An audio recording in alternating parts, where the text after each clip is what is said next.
Gagawa tayo ngayon ng, ito naman maganda, Oh, adobo sa dilaw.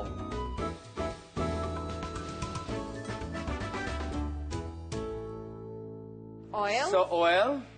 Kunting oil. Napansin ko, chef, sa ating ingredients, walang soy sauce. Wala po, kasi dilaw eh. Adobong dilaw, dapat walang soy sauce. Ay, chef, tama na. Hanggang ngayon, hindi ko pa rin kayang panoorin yung ginagawa mo. Tagal-tagal na natin I nagsasama. know. Hindi ka talaga Hindi talaga. So, sibuyas muna. Yes, sibuyas muna. Now, garlic. Chopped garlic. Then, isabay na natin itong luyang dilaw. Para magkulay. Turmeric. Then, turmeric. Tumirik. Tumirik. Tumirik na. Pero nakain ko to na sauteed lang. Talaga? Sarap.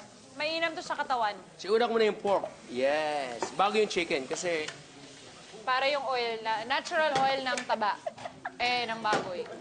okay, so isabay ko na rin itong konti. Mamumulot tayo ngayon dito ng pork. Kailangan ilagay na natin para mag-incorporate yung kulay. Oh, Okay. yes. That's right. Suka. Suka. Suka.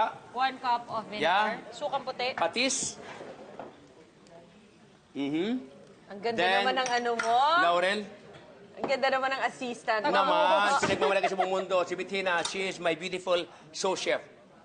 In other words, Halalay.